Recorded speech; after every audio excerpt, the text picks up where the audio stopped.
하나님은 당신의 종들을 보호하십니다. 벨사살 왕을 마지막으로 주전 539년에 바벨론 나라가 문을 닫았습니다. 그리고 새롭게 떠오른 제국이 바사 메대 연합국입니다. 거기에 원래 실제적으로 바사 메대 연합군 사령관은 고레스였지만 그의 외삼촌이자 나중에 장인이 됐잖아요. 그의 그 삼촌인 다리오가 메대 바사 연합국의 수령이 되었습니다. 이 메대 바사 연합군이 바벨론을 정복하고 나서 그 광활한 땅, 다스려야 될 땅들을 다스리기 편하도록 행정구역을 나눴는데 120개의 관할구로 나누고 거기 각 보울마다 각 그 지방마다 장을 세웠지요. 그러니까 적어도 120명의 보관들을 세웠고 이 120도를 다스릴 수 있는 그 총체적인 관할을 하는 사람을 3명의 총리를 세워서 하게 했습니다. 그 중에 하나가 다니엘이었고, 원래는 세 총리가 견제와 균형을 이루도록 하기 위해서 3명을 세워서 이렇게 한 것인데, 워낙에 다니엘이 뛰어나기 때문에 다른 사람하고는 비교할 수 없을 만큼 출중하기 때문에 그를 대표, 그 총리들 중에 가장 선임 총리로 삼아가지고 그렇게 나라를 다스리려고 했습니다.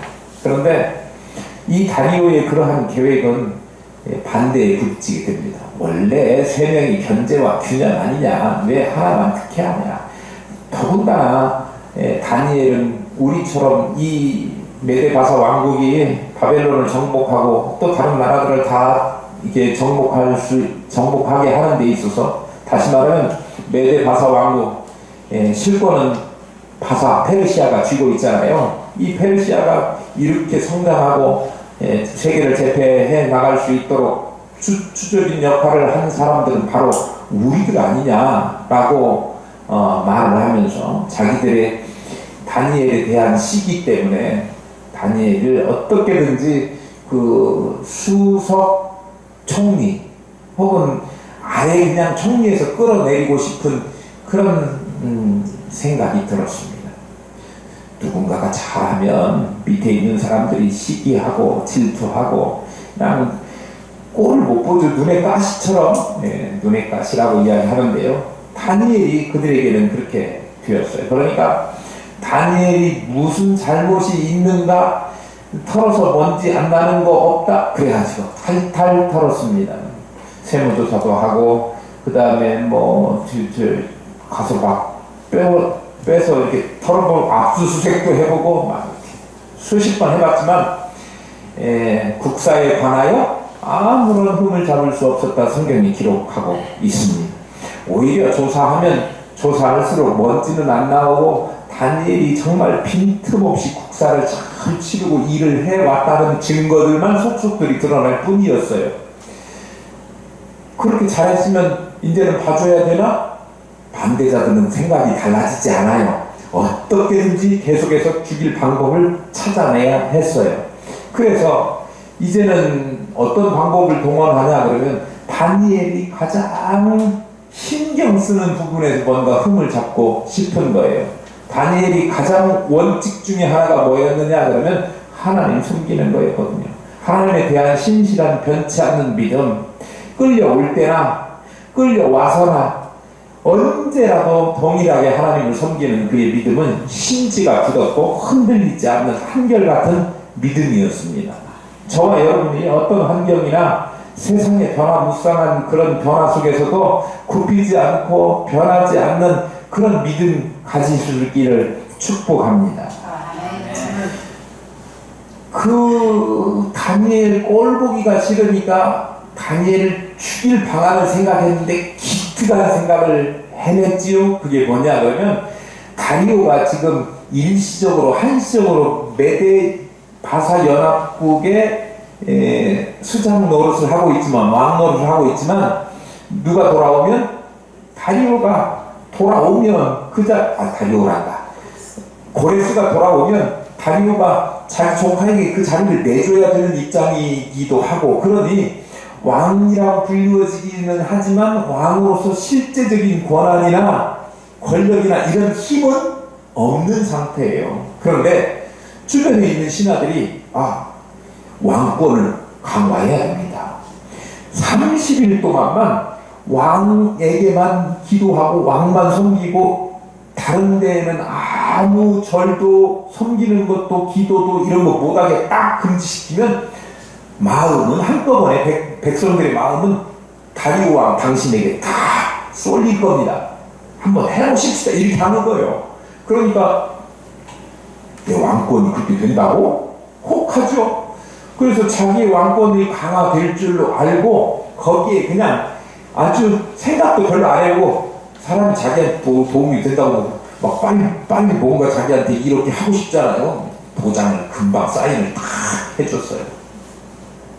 그리고 조서가 반포되었죠. 그런데 사실은 왕권을 강화하기 위한 것이 아니라 왕권 강화 빌미를 삼아서 다니엘 자신들의 정적인 다니엘을 죽이고자 하는 법령이 30일 동안 왕 말고 다른 누구에게 신에게 구하면 그를 사자굴에다 던지겠다. 이게 이제 금령이었거든요. 다니엘 이외에 다리오 이외에 다른 이에게 구하지 못하도록 하는 금령이었습니다. 함정 법안이죠. 어떻게든지 걸리기만 해라. 그런데 다니엘은 그 법령이 공포되었는데 그것을 알고도 10절에 우리 지난주 오후 시간에 10절에 어떻게 했어요? 예루살렘을 향하여 하루에 3번씩 창문을 열고 매일 평소에 하던 그대로 기도했다고 하는 거예요. 기도하는 것을 법령이 공포됐으니까 안 하고 그게 아니고 법령이 공포돼서 내가 사자굴에 던져질 망정 그러나 나는 계속해서 한결같이 기도한다 라고 하는 신앙에 있어서의 자신의 하나님을 향한 그 믿음의 표현, 방안 이런 것들을 결코 변개하지 않았다. 명목상으로는 그렇게 30일 동안 딱 그 왕의 명령대로 따르는지 안 따르는지를 보면 왕에 대해서 불만 세력을 가지고 있는지 반대 세력인지 또 앞으로 왕에 대한 명령에 협조할 사람인지 안 할 사람인지 그게 딱 가려진다 이거잖아요. 그런데 실제로는 다니엘을 죽이기 위한 법령이었고 다니엘은 양단 간에 일을 해야 되는 거였죠. 두 개 다 할 수는 없잖아요. 오직 하나님을 향한 그의 믿음을 지켜서 계속해서 하나님을 향한 기도 쉬지 않고 할 것인가 아니면 30일 동안만 딱 30일이면 되잖아. 한 달 동안만 우리 그런 거 있어요. 뭔가 이렇게 조금 신앙생활 하면서 안 해야 될 것 같은데 그냥 해야 될 상황이 되는 경우도 있지 않습니까? 그러면 이번만 주일 빠지는 거 이번 주만 빠지면 그 다음 주부터 11조 이번 달만 건너뛰고 이렇게 하다 보면 그게 이번 달만 끝나는 게 아니고 계속해서 다음 달에는 더 어렵게 지키지 못할 일이 또 생긴다 그런 이야기죠. 원칙을 정해놓고 그 원칙대로 하나님을 섬기는 거 변하지 말아야 되는데 언제나 다니엘은 한결같았다 그런 말씀입니다. 계속해서 예루살렘을 향하여 하루에 창문을 마음의 창문이건 창문을 열었건 간에 열고 하나님을 향하여 기도했습니다. 그러니까 왕의 금령을 어겼지요? 그거 어기는 것만 어디 두고 보자 이렇게 눈에 뭐라고 그래요? 쌍심지를 켰다고 불을 켰다고 이야기하는데, 불을 켜고 지켜보고 있는 사람들이 있었지 않겠습니까? 당연히 누구에게라도 기도하는지 안 하는지 보겠다 그랬는데, 다니엘이 딱 걸려 들었습니다. 그리고 그걸 보고 난 다음에 쪼르르 다리오 왕이 이게 와가지고, 하루에 3번씩 그렇게 기도하는 사람이 있어요. 그 말 먼저 한 게 아니고 왕한테 딱 못을 박아요. 3번 기도한 다니엘을 절대 죽여야 되는데, 그거 변개하지 못하도록 왕한테 확실하게 못을 박아요. 왕이요, 이게 절대 바꿀 수 없고, 만약에 어겼다면 사자굴에 던진다고 하는 거 맞습니까? 그러니까 다리오 왕이 뭣도 모른 채 그냥 그래 맞다 이렇게 대답을 해줘요. 1절 12절에 그런 내용이 나오는데, 왕이 절대 그 법령은 고치지 못하는 걸로 내가 공표한 게 맞다 그렇게 이야기를 하니까, 그제서야 대접자들이 다니엘이 실제로 그 규례를, 금령을 어겼다 그렇게 이야기합니다. 13절입니다. 그들이 왕 앞에서 말하여 이르되, 왕이여, 사로잡혀 온 유다 자손 중에 다니엘이 왕과 왕의 도장이 찍힌 금령을 존중하지 아니하고 하루 3번씩 기도하나이다 하니, 왕의 명령을 어겼다, 왕을 존중하지 않았다, 그리고 금령도 존중하지 않았다, 그리고 하루에 3번씩 기도했다라고 고소를 하는 거예요.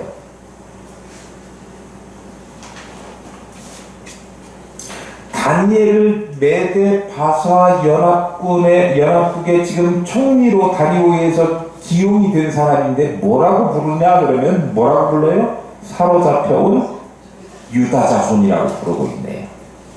지금 사로잡혀온 유다 자손이었을 때는 다니엘이 한 15살 아주 어렸을 때 이야기고, 지금 67년 막 이렇게 세월이 흘렀어요. 그리고 지금 적어도 다니엘의 나이가 81세. 그러면 81세 되는 어른을 옛날에 너 빨개 먹고 다녔지? 그런 이야기 그 어른 앞에서 해야 되는 거예요? 옛날에 포로로 끌려온 그 포로 출신 다니엘이라고 하는 사람이 그렇게 부르는 거예요. 그러니까 상대방을 어떻게 모욕주고, 그리고 낮추고 격하시키고 무시하려고 하는 그들의 의도가 거기에 들어가 있어요. 의도적으로 무시하고 불명예스럽게 만들려고 그렇게 부른 다음에, 그가 하루에 몇 번? 3번씩 예루살렘을 향하여 창문을 열고 기도했다. 그건 왕을 무시한 처사이고, 왕의 금령, 다시 말하면 우리나라 헌법, 어떤 법률, 왕 이외의 다른 이에게 구하지 말라는 법령을 위반한 것이다. 그러니 왕과 법령을 위반한 반국가 세력이니까 어떻게 해야 돼요? 사자굴에다 넣어야 된다. 오늘날식으로 말하면 그렇게 얘기했다 이래요. 반국가 세력이라고. 그러니까 다니엘이 걸려들었다고? 날 높이려고 하는 게 아니라 다니엘 죽이려고 만든 법안이었구나 라고 하는 것을 이제야 깨달아요. 그 법안을 가지고 와서 고치지 못하는 법이라고 먼저 쐐기를 받고, 그 다음에서야 다니엘이 법령을 어겼다라고 하는 이야기를 한 것 보거나, 또 그 다니엘을 고소하면서 절대 못 고치고 사자굴에는 넣어야 된다라고 하는 왕과 법률을 위반한 사람이다라고 하는 이야기를 듣는 순간에, 왕권을 강화하기 위한 법령이 아니라 다니엘 올가매기 함정 법안이었다라고 하는 사실을 다리오가 그때서야 눈치를 챈 거예요. 14절입니다. 왕이 이 말을 듣고 그로 말미암아 심히 근심하여 다니엘을 구원하려고 마음을 쓰며 그를 건져내려고 힘을 다하다가 해가 질 때에 이르렀더라. 뭔 얘기냐면요, 다니엘이 죽게 됐잖아요. 사자굴에 던져질 거니까. 그러니까 다리오 왕이 너무 걱정이 된 거예요. 그래가지고 그를 구원하려고 백방으로 노력을 했어요. 마음을 쓰되라고 하는 이야기는 뭐 옛날에 이런 경우에 조서를 발표했는데 그것을 취하하고 다시 이렇게 하는 법안 사례 역대 무슨 그런 근거가 있는가 하루 종일 찾아봤을 거예요. 원래 처리해야 될 다른 민생 법안 이런 것들 있었지만 그거보다 지금 더 급한 게 뭐예요? 다니엘 구명작전, 라이언 일병 구하기가 아니라 다니엘 일병, 아니 노장 다니엘 구하기 이렇게 된 거예요. 하루 종일 골머리를 싸매고 그 일에만 집중해서 하게 되었습니다. 그거 보면 다리오 왕이 같은 다시라 그런지 다니엘을 얼마나 사랑했는지 알 수 있어요. 총애했어요. 예. 그래서 그를 생각하는 마음 때문에 너무 염려가 되어서 지금 상황은 그렇잖아요. 내가 그 구해야 되고 그를 총리를 쓰고 내가 아끼고 그런 총리인데 그를 어떻게 내 손으로 사자굴에다 넣으라고 내 입으로 명령을 해야 되는 상황이잖아요. 그러니까 그것을 변개할 방법을 찾느라고 고심이고 내가 왜 이걸 가지고 그냥 이렇게 말 함부로 하면 안 되더라고. 내 입을 가지고 그런 걸 하고 이 손으로 이걸 사인을 했을까라고 하는 후회가 밀려왔어요. 여기에 그로 말미암아 근심하여 이렇게 썼지만 영어 성경 어떤 성경을 보니까 he was greatly distressed with himself. 자기 자신에게 스스로가 너무 스트레스를 받고 걱정이 되고 염려가 되고 화가 났다 그런 이야기예요. 그러니까 그 법령을 만들어 가지고 자기를 속여 갖고 왕권 강화 법률입니다 라고 하는 것에 그런 조항을 내놓은 그 반대자들에 대해서도 물론 화가 났지만 그거를 자기가 깊이 생각을 못하고 사인해주고 동의해준 성급한 자신에게 화가 났다고 하는 거죠. 내가 왜 그랬을까 막 이런. 우리도요 하나님 앞에 무슨 결정을 하기 전에 하나님 앞에 기도하고 심사숙고한 다음에 그렇게 해도 늦지 않는데 그런 과정 없이 내가 먼저 사인하고 내가 먼저 결정하고 그 다음에 가서 잘못됐구나 라고 후회하지 않아야 되는데요. 성경에 잘못해서 성급한 결정 때문에 후회하는 사람들이 많잖아요. 예. 아니 그 팥죽 한 그릇이 얼마나 귀한 것이라고 뭔가 좀 생각을 해보면 내가 배고픈 거 지금 잠깐 좀 참고 40일 금식도 하는 사람들은 내가 이거 한 끼 굶었다고 죽냐 하고 딱 무슨 뭐 예서가 당뇨 환자도 아니었을 건데 팥죽 한 그릇을 자기 장사건을 팔아 넘겼잖아요.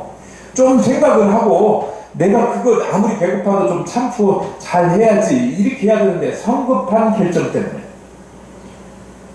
인생이 꼬이고 축복권이 넘어가고 장자권이 넘어가잖아요. 모세도요 위대한 이스라엘 지도자 영도자로 사용됐지만 광야에 나가서 보니까 자기 동족이 그 억울하게 막 당하는 것을 보니까 막 불같이 끓어오르는 감정을 억제하지 못해가지고 가고 막 죽여버렸다 이게요. 결국은 도망 장인 이도의 집에 40년 동안 피해가지고 40년 동안의 은둔 생활을 해야 되는 지금 말하자면 도피 생활 40년 어디 바깥에 나오지도 못하고 슈퍼도 못 가고 그냥 숨어갖고 거기서 밥만 째우 먹고 40년 살았다 그런 얘기예요. 물론 그 기간도 자기가 자기 자신을 돌아보고 하나님 앞에서 성숙해가는 그런 시간으로 활용되었으리라고 생각을 하지만 어떻게 보면 40년이라고 하는 인생을 더 크게 쓰임받고 하나님께서 나를 통해서 일할 그 기회를 내가 성급한 실수와 성급한 결정과 이런 것들 때문에 허비하게 되었다라고 하는 거잖아요. 그러니까 우리가 무슨 결정을 할 때 있어서 정말 신중하게 하나님의 뜻이 어디에 있는지 기도하고 말씀에 비추어보고 점검하고 그 다음에 결정해도 늦지 않는다 그런 말씀이에요.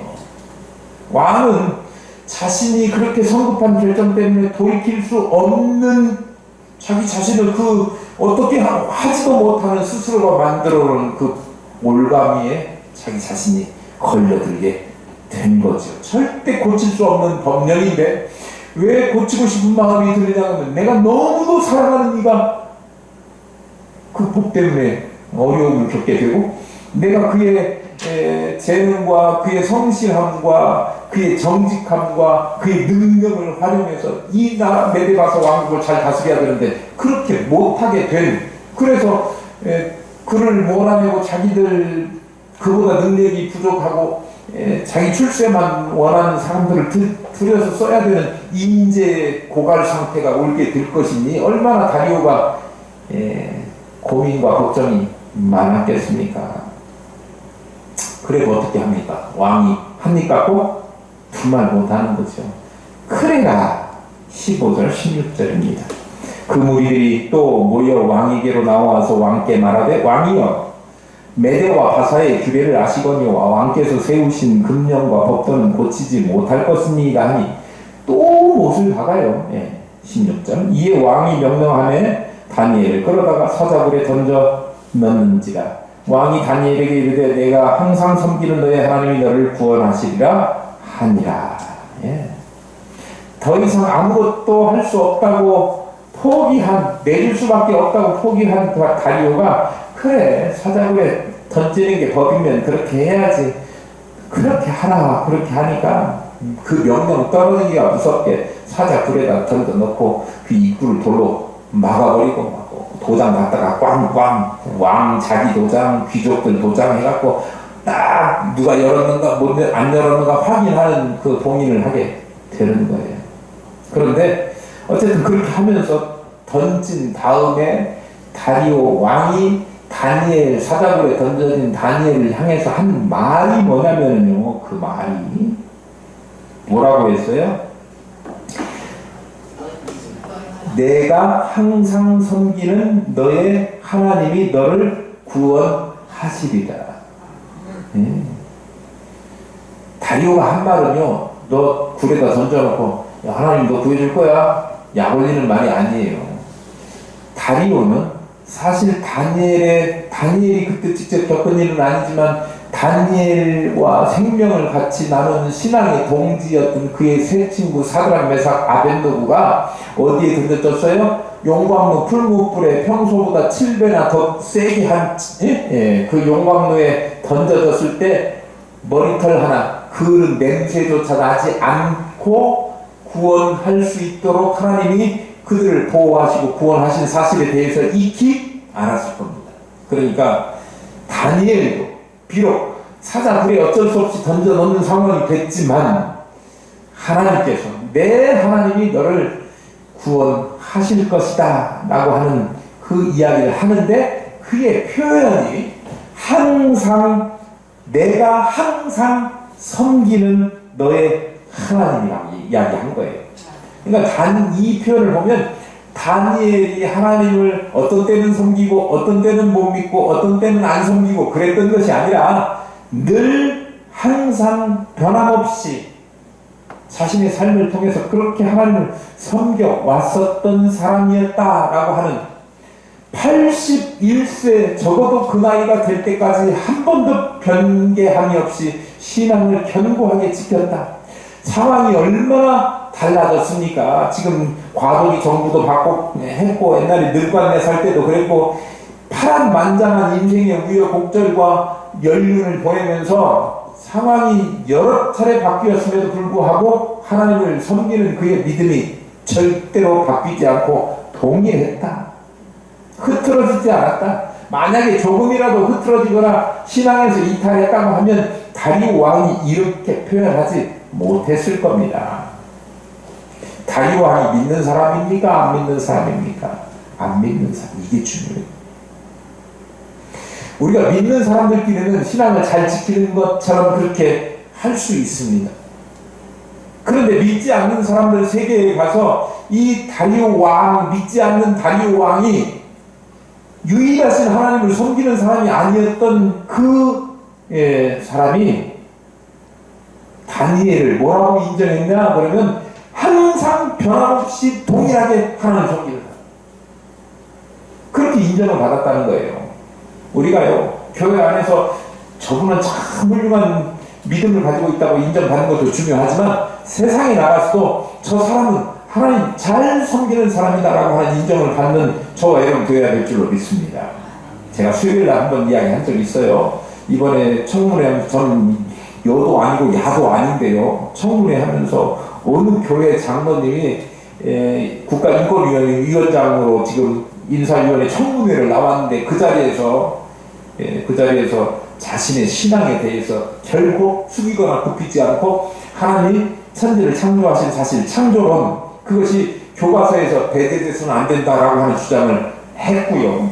뿐만 아니라 동성애를 하는 사람, 그 사람은 긍휼히 여겨야 되지만 그 동성애 자체는 죄악된 것이니 그거 하지 않도록 우리가 해야 된다라고 하는 그 신앙적인 성경적인 그 견해를 결코 굽히지 않고 어디에 가서 많은 국회의원들이 압박을 하고, 거기 국회의원들 중에는 자기가 목사 되겠다고 MDB 과정 이수하는 사람도 있고, 실제로 교회에서 뭐 전도사님도 했었대요.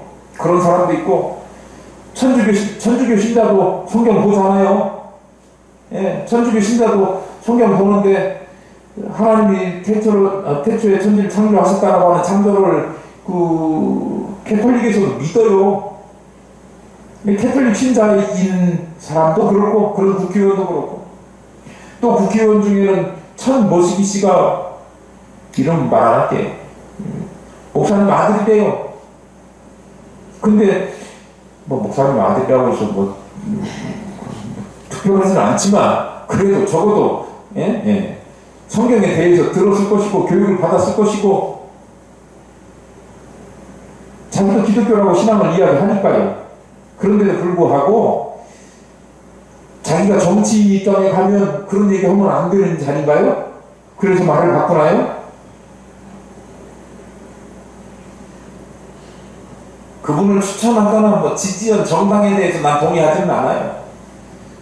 또 그렇다고 이쪽 반대편이 뭐 잘했다 그렇게 칭찬하지도 않아요. 그러나 적어도 기독교가 뭐에 대해서는 이야기할 수 있어야 되냐면, 예수 믿는 사람들이 창조론에 대해서 확실한 믿음을 가지고 어디에서라도 그 이야기를 변함없이 말할 수 있어야 되고, 철새처럼 여기 가서는 이 말하고 저기 가서는 이쪽에서는 하나님 창조하셨다가 이쪽에 가서는 지구 나이가 뭐 46억 년입니다. 진화된 겁니다. 아메바에서 원숭이 되고 원숭이가 사람 됐습니다. 뭐 이렇게 이야기하는 것, 그런 이야기 해야 되겠냐고요. 오히려 과학자들은요, 과학의 이론을 말하는 자리에서도 뭐라고 이야기하느냐 그러면, 과학자들 중에 상당수가, 더군다나 지질학 연구한 과학자들도 지구 연대 이거 이론 가설에 불과한 것이지 확실한 증거가 드러나는 것은 아니다. 그 증거에 대해서 이야기하면서도 국회의원들 중에도 자기는 학교에서 교과서에 창조론 말고 진화론에 대해서 이야기하고 있기 때문에 진화론에 대해서 나는 믿는다, 그런 이야기예요. 그냥 믿음의 문제지 진화론도 증거가 된 과학적인 어떤 그런 확실한 것이 아니라고 하는 거예요. 그러면 믿음의 문제는 창조론도 마찬가지로 그렇게 돼야 되는 거 아닙니까? 근데 창조론은 교과서에서 가르치면 그건 비과학이고, 비과학적인데 이 세상에 드러나게 되는 신기하고 실제로 존재하는 기적 같은 일들이 얼마나 많이 있는데 그거 설명 못 하는데, 심지어는 의사를 또 기적을 바라면서 기도하고 치료하는 일들도 다반사인데, 하나님이 하시는 일을 그렇게 믿지 못하고 자기에 따라서 이렇게 상황이 바뀌면 변개하는 믿음은 올바른 믿음이 아니라고 하는 거예요. 그런데 다니엘은 81세가 되도록 계속해서 변함없이 하나님을 믿는 믿음을 가졌다고 누가 인정하느냐 그러면 교회에서 인정한 것이 아니라 세상이 인정했다, 그런 이야기예요. 오늘날 예수 믿는 사람들에 대해서 세상이 뭐라고 이야기하냐면 너네가 제일 못 믿어, 그렇게 이야기하는 시대가 돼버렸어요.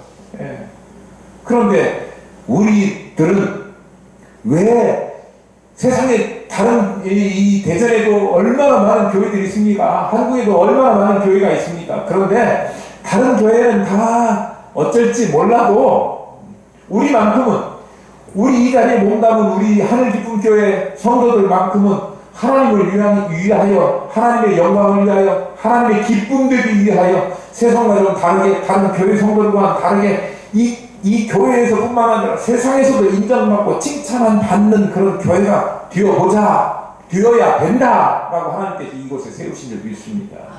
저와 여러분이 그렇게 될 수 있기를, 다니엘과 같은 상황이 바뀌어도 세상 사람들에게도 인정받을 만한 믿음을 견지하는 그런 신앙의 사람들 될 수 있기를 축복합니다.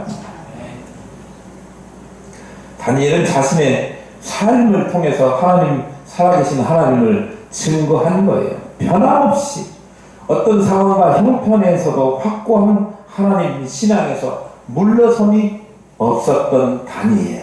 예. 그런데 그가 지금은 다니엘이 사자굴에 들어가게 됐잖아요. 사자굴에 던져졌고 입구를 거대한 돌로 막고 왕과 귀족들이 봉인을 하고 다리오 왕은 후회가 됐고 그 사자굴 속에 들어가서 이제 먹힐 수밖에 없는 그 다니엘을 생각하니 밤잠이 오겠습니까? 물론 그가 생각할 때 하나님께서 구원하실 것이다 라고 하는 그런 믿음이 없었던, 그런 생각이 전혀 없었던 것은 아니지만 그래도 하나님이 구원하신다고 하더라도 사자굴에 던져진 다니엘 생각하면 자기가 미안하기도 하고 속은 자기가 씁쓸하기도 하고 후회가 밀려오고 그런 불면의 밤을 보내게 됩니다. 17절 18절입니다.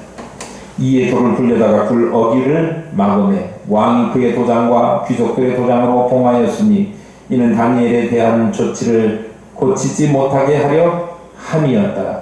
왕이 궁에 돌아가서는 밤이 새도록 금식하고 그 앞에 오락을 그치고 잠자기를 마다하니라. 예.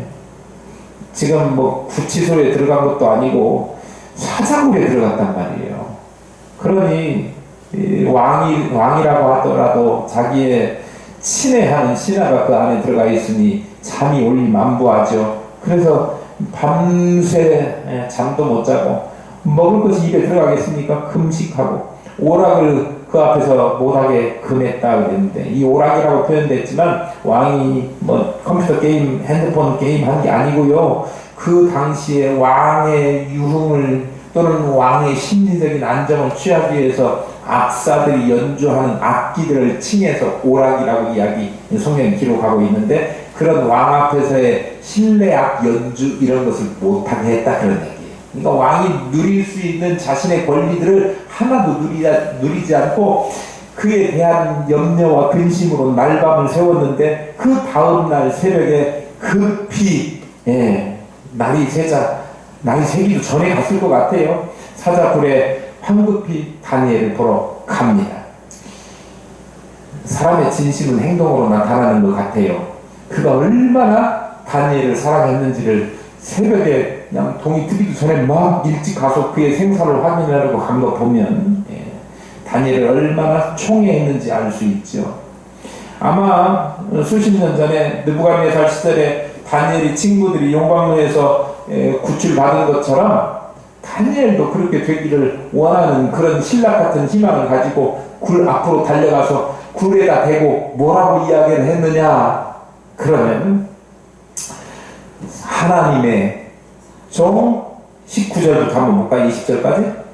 이튿날에 왕이 새벽에 일어나 급히 사자굴로 가서 다니엘이 든 굴에 가까이 이르러서 슬피 소리질러 다니엘에게 묻되, 살아계시는 하나님의 종 다니엘아, 내가 항상 섬기는 내 하나님이 사자들에게서 능히 너를 구원하셨느냐 하니라. 뭐라고요? 살아계시는 하나님의 종 다니엘아. 자신은요 그의 왕이지만, 자기가 등용해서 쓴 왕이지만 사자굴에 내어줄 수밖에 없었어요. 자신의 신하를 보호하지 못하고 무기력하게 그 사지로 그냥 그를 내줄 수밖에 없었어요. 그런데 하나님께서 그를 살려주실 것이라고 믿는 신락 같은 믿음으로 그의 굴 사자굴 위에 가가지고 다니엘을 부르는데, 살아계시는 하나님의 종 다니엘. 사실 자기 정부의 사람이니까 나의 종, 나의 진아, 나의 충신 이렇게 불러야 되지 않겠습니까? 그런데 그렇게 부르지 않고 하나님의 종이라고 불렀던 거예요. 살아계신 하나님의 종. 이 말 속에는 무슨 의미가 있느냐 그러면 두 가지 의미가 있다고 생각해요. 하나는 다니엘이 하나님을 충성스럽게 섬기는 신하였다, 종이었다 라고 하는 의미. 또 하나는 그 단어를 가지고 연관해서 생각해 볼 수 있는 또 하나의 의미는 뭐냐 그러면 종과 주인의 관계죠. 주인이 누굽니까? 다니엘 왕이 아니고 하나님이죠.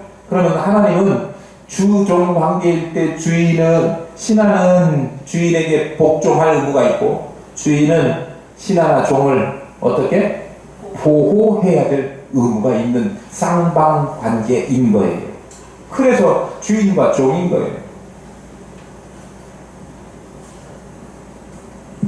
다리오가 다니엘을 나의 종이라고 하지 않고, 왜요? 나는 다니엘을 종이지만 신하지만 보호 못했어요. 그런데 하나님의 종이라고 한 것은 하나님께서는 다니엘을 보호해 주실 줄로 믿었기 때문에.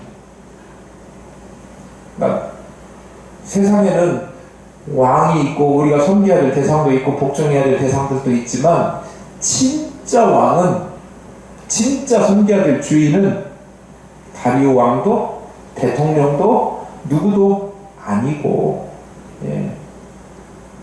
하나님, 살아계신 하나님이시다라고 하는 사실을 우리에게 가르쳐 주는 거예요. 때로는요, 사람 말고 왕으로 삼고 있는 것들이 많잖아요. 재물도, 돈도, 돈이 왕이요, 돈이 주인이요. 그래가지고 돈이 시키는 대로 돈이 따라와 그러면 주일날 주인이신 하나님 앞에 예배하는 것 빼놓고 돈 따라가. 권력자 부르면 하나님의 말씀이고 하나님의 법칙이고 이런 거 없이 그냥 신경 안 쓰고 그쪽으로 철새처럼 따라가는 사람들도 있어요. 정말 정치를 하거나 어떤 분야에 있든지 자기 분야에서 열심히 충성을 다하되 하나님을 주인으로 여기는 사람, 그런 사람들이 되어야 될 줄로 믿습니다. 세상의 권력과 세상의 재물, 이것들을 기대하고 그것들이 우리를 구원해 줄 것으로 여기지 말고, 어떤 사람이 우리를 구원해 줄 것으로, 어떤 권력이 우리를 구원해 줄 것으로 여기지 말고, 하나님께서, 살아계신 하나님께서 우리를 구원해 주실 그의 종으로, 그의 신하로 충성되게 여기시는 그런 종으로 되기 위해서 우리가 그 앞에 하나님을 주인으로 모시는 삶을 살아야 된다. 매 순간마다 하나님의 신실한 보호하심을 받기 위해서 하나님의 신실한 종 되어야 하는 거예요. 세상의 종 아니고, 물질의 종 아니고, 권력의 종 아니고요. 다니엘은 왕의 말을 듣자 뭐라고 이야기합니까? 왕이여 만수무강하시옵소서. 나 살아있다, 그런 말이죠. 나 살아있다. 그리고 뭐라고 이야기하느냐 그러면 22절에 나의 하나님이 이미 그의 천사를 보내어 사자들의 입을 봉하셨으므로 사자들이 나를 상의하지 못하였사오니 이는 나의 무죄함이 그의 앞에 명백함이오며 또 왕이여 나는 왕에게도 해를 끼치지 아니하였나이다 하니라. 23절 왕이 심히 기뻐서 명하여 다니엘을 불에서 올리라 하매 그들이 다니엘을 불에서 올린즉 그의 몸이 조금도 상하지 아니하였으니 이는 그가 자기의 하나님을 믿음이었더라. 다니엘의 주인 되신 하나님이 사자굴 속에서, 으르렁거리는 사자굴 속에서 다니엘을 물어뜯지 않고, 시간이 많이 가서 요 스토리는 오후 시간에 조금 더 말씀드릴게요. 이거 다니엘 물어뜯지 않는 이유가 따로 있다 이렇게 주장하는 사람들이 있어서 그 얘기를 조금 하려고 합니다. 어쨌든 하나님께서 다니엘 사자굴 속에서 구원해 주셨는데 누가요? 자기의 하나님, 다니엘의 하나님, 다니엘의 주인이신 하나님이 그를 구원합니다. 다니엘의 주 왕이었던 다리오가 구원했다가 아니고 살아계신 다니엘의 하나님이 구원하셨다라고 하는 사실입니다. 제가 말씀드리고 싶은 것은요, 원고 덮어버리고요. 하나님의 종 되실 수 있기를 축복합니다. 세상의 종이 아니고 권력의 종이 아니고요, 하나님의 종 되셔서 머리털 하나, 털끝 하나 상하지 않고 하나님이 보호하시되 완벽하게 보호하시는 그 능력의 하나님, 살아계신 하나님, 그 하나님의 종들 되시면 하나님은 당신의 종들을 보호하실 줄로 믿습니다. 여러분과 제가 하나님의 종 되기를 원하고 하나님의 종 되는 삶을 살기를 축복합니다.